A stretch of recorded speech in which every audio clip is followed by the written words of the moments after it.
All of these new methods of aid are in fact anything but.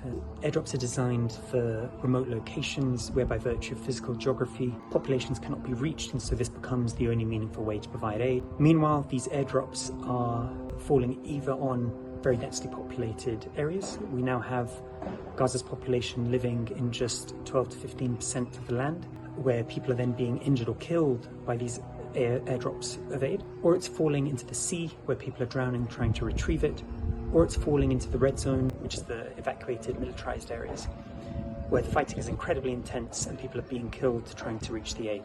Finally, we've also seen a small increase in the number of trucks being allowed in, still a fraction of the 500 a day, which would come in prior to October 23, which was seen as the minimum required to sustain life.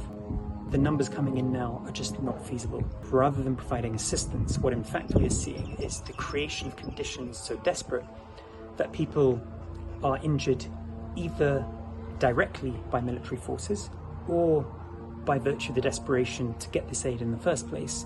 And that is absolutely not what humanitarian aid is meant to be. What is needed is for Israel to follow the obligations it has under international humanitarian law and to provide the conditions needed to sustain life. What is required is a lifting of the blockade by Israel.